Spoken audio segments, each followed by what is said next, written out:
శారదా చంద్రమౌళీసం రత్నగర్భగణేశ్వరం శంకరంచ ఋష్యశృంగేశం తుంగాం లోకగురూన్ భజే. ఉభయ జగద్గురువుల యొక్క పాదపద్మాలకి నమస్కారం చేసుకుంటూ, అలాగే నాకు ఈ జ్యోతిష విద్యను నేర్పిన గురువర్యులు జ్యోతిష బ్రహ్మ కీర్తిశేషులు శ్రీ ఈరంకి సూర్యనారాయణమూర్తి గారు, సూర్యశ్రీ దైవజ్ఞి గారి యొక్క పాదపద్మాలకి నమస్కారం చేసుకుంటూ, ఓం శ్రీ మహాగణాధిపతే నమః, శ్రీ గురుభ్యో నమః, హరి ఓం.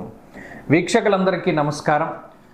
ఆగస్ట్ మాసమందు ఏ విధమైనటువంటి గ్రహస్థితి ఉండబోతూ ఉన్నది, అలాగే ఆగస్టు నెలలో ఉండేటువంటి కుజగ్రహ మార్పు లేదా శనేశ్వరుని యొక్క వక్రగతి ఫలితము లేదా రవిగ్రహ మార్పు ఇత్యాది ఫలితాలు ద్వాదశ రాశుల మీద ఏ విధమైనటువంటి ప్రభావాన్ని చూపించబోతూ ఉన్నాయి, లేదా ఆ నెల రోజుల పాటు ఏ విధమైనటువంటి గ్రహస్థితి వల్ల ద్వాదశ రాశుల వారు ప్రభావాన్ని పొందబోతూ ఉన్నారు అనేటువంటి విషయాన్ని చాలా క్లుప్తంగా ఈ వీడియో ద్వారా తెలుసుకునేటువంటి ప్రయత్నం చేద్దాం. ముఖ్యంగా ఈ శాస్త్ర సంబంధమైనటువంటి విషయాన్ని అతి పురాణ గ్రంథమైనటువంటి గోచార దర్శిని వంటి ఉత్కృష్టమైనటువంటి గ్రంథం ఆధారంగా పూర్తి శాస్త్ర ప్రమాణాలతోటి ఈ విషయాలన్నింటినీ కూడా చెప్పడం జరుగుతూ ఉన్నది.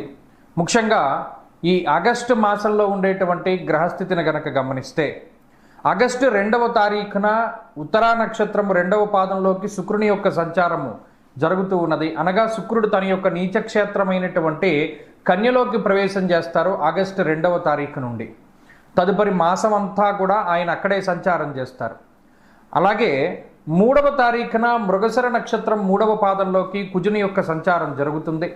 అనగా మిథున రాశిలోకి కుజుని యొక్క సంక్రమణం జరిగి ఆ నెలంతా కూడా కుజుడు అదే రకంగా ఆయన సంక్రమణం చేస్తూ ఉంటారు. అలాగే 18వ తారీఖున సూర్యుని యొక్క మార్పు, ఇప్పటి వరకు కర్కాటక రాశిలోకి ఆయన యొక్క సంచారం సాగింది. 18వ తారీఖున కర్కాటక సంక్రమణాన్ని వదిలిపెట్టి ఆయన సింహరాశిలోకి ఆయన యొక్క సంక్రమణాన్ని ప్రారంభం చేస్తారు. అంటే 18వ తారీఖు నుండి మాసం చివరి వరకు కూడా రవి యొక్క గమనము అనేటువంటిది సింహరాశిలోనే ఉంటుంది. ఆ తదుపరి మాసం చివరిలో 23వ తారీఖున మఖా నక్షత్రం 1వ పాదంలోకి బుధుని యొక్క సంచారం జరుగుతుంది. అంటే ఈ మాసంలో చాలా రోజుల పాటు కర్కాటక రాశి అందే సంక్రమణం చేసినటువంటి బుధగ్రహము నెలాఖరులో 23వ తారీఖున సింహంలోకి మారుతారు.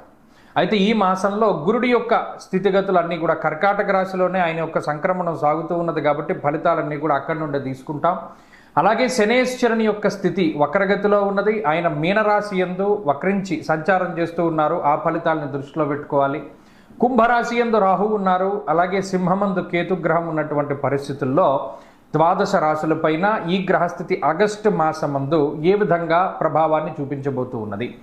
మరీ ముఖ్యమైనటువంటి విషయం, ఆగస్టు మాసంలో మనకి అనగా భారతదేశానికి ప్రత్యేకించి కనబడేటువంటి గ్రహణములు కానీ లేదా మరి ఏ ఇతరమైనటువంటి దుర్నిమిత్తములు కూడా కనబడడం లేదు. కావున ఎటువంటి గ్రహణ నియమాలు కూడా మనం పాటించవలసినటువంటి అవసరం లేదు. ఈ విషయాలను కూడా మనం దృష్టిలో పెట్టుకోవాలి.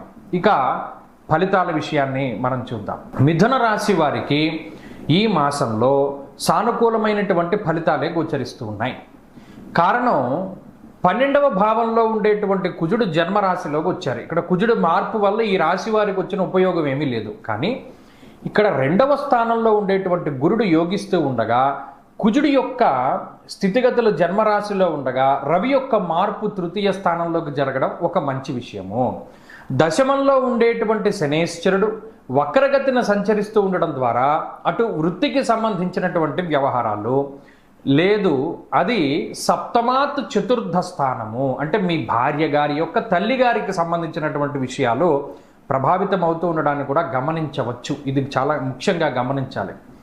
అటు ఉద్యోగ సంబంధమైన వ్యవహారాలు లేదా మీ భార్య గారి పుట్టింటి తరఫున వ్యవహారాలు కొంత మీరు చక్కబెట్టవలసినటువంటి పరిస్థితులు ఏర్పడతాయి. ఖచ్చితంగా వారితో మాట్లాడవలసిన పరిస్థితుల్లో లేదా వారితో ఏదైనా కొంత చర్చలకి వెళ్ళవలసినటువంటి పరిస్థితుల్లో ఇటువంటి వాటికి ఎక్కువ అవకాశం ఉంటుంది. అది ఈ మాసంలో కనబడుతూ ఉంటుంది. అలాగే మిథున రాశి వారికి 18వ తారీఖు ముందు ఉండేటువంటి వాతావరణం కొంత ఇబ్బందికరంగా ఉంటుంది. కారణం ఏమిటి అంటే, ఈ రాశి వారికి ఉన్నటువంటి స్థితిగతుల్లో జన్మరాశి స్థిత కుజుడు 2వ స్థానమందు ఉండేటువంటి రవి, అటు 2లో ఉండేటువంటి రవిగ్రహము ఏదైనా చెయ్యి ఫలితం మాత్రం శూన్యం. నిష్ఫలం కృషి వాణిజ్య విత్తరాశి గతేరవౌ. రెండులో రవి ఉంటే మీకేం ఫలితం ఉండదు, నువ్వు ఎంత కష్టపడ్డా ఫలితం రాదు అని స్పష్టంగా చెప్పారు గోచారంలో. జన్మ కుజుడు యక్షరాక్షస పీడితం. కుజుడు జన్మరాశిలో రాక్షసుడు ఏ విధంగా అయితే పీడిస్తాడో ఆ రకంగా పీడిస్తాడు. అంటే ఎలాగండి అంటే మానసికమైనటువంటి ఆలోచనలు. ఇక్కడ కుజుడు చూడండి ఆలోచనల పరంపరని కురిపిస్తూ ఉంటాడు. అంటే ఎప్పుడు పని చేసే దాని మీద శ్రద్ధ ఉండదు, చేసే దాని మీద శ్రద్ధ లేకపోతే చేసిన పన్నే మళ్ళీ మళ్ళీ చేయవలసి వస్తుంది. అలాగే రెండవ స్థానంలో రవి ఉన్నప్పుడు మరి మళ్ళీ చేస్తున్న పని వల్ల మీకు ప్రయోజనం ఏముంది? నిష్ఫలం కృషి వాణిజ్య. అలా రెండు గ్రహాలు కూడా మీ మీద ఫలితాన్ని ఇస్తాయి. అంటే ఎక్కడికో వెళతాం, ఏదో పని మీద వెళతాం, దానికి కావలసిన ముఖ్యమైనవన్నీ ఇంట్లో మర్చిపోయి వెళితే దానివల్ల ఉపయోగం ఏముంది? కాబట్టి ఇటువంటివన్నీ జరుగుతూ ఉంటాయి. చేసిన పనినే మళ్ళీ చేస్తూ ఉండడము, దాని ద్వారా మనం పడ్డటువంటి కష్టానికి తగినటువంటి ప్రతిఫలం రాకపోవడం లాంటివి ఈ మాసంలో ఎక్కువగా కనబడుతూ ఉంటాయి. అది ఒక్కటి మిథున రాశి వారు చాలా జాగ్రత్తగా గుర్తుపెట్టుకుంటూ ఉండాలి. 18వ తారీఖు దాటిన తర్వాత ఆరోగ్యం, నిత్య సంతోషం, బంధుమిత్ర సమాగమ, ఒక సపోర్ట్ దొరుకుతూ ఉంటుంది. అంటే ఇప్పటివరకు మీకు ఏ విధమైనటువంటి సపోర్ట్ లేనటువంటి తరుణంలో మిథున రాశి వారికి 18వ తారీఖు దాటిన తర్వాత సపోర్ట్ దొరుకుతుంది. తద్వారా జీవితంలో కాంప్లికేషన్స్ అన్నీ కూడా చాలా తగ్గుముఖం పడుతూ ఉంటాయి. అందువల్లనే ఈ మాసంలో 18వ తారీఖు ముందు ఉండేటువంటి పరిస్థితుల కన్నా 18 తర్వాత పరిస్థితులే బాగుంటాయి. ఆ విషయాన్ని దృష్టిలో పెట్టుకోవాలి. సరే, ఈలోపు ఉండేటువంటి వాతావరణం అంటే ఉద్యోగము, వ్యాపారము, ఆరోగ్యం ఇవి మెరుగుపడుతూ ఉండడానికి ఏం చేయాలండి అంటే ఎక్కువగా సుబ్రహ్మణ్య ఆరాధన చేస్తూ ఉండాలి. ఈ నెలలో షష్ఠి తిథులు వస్తూ ఉంటాయి.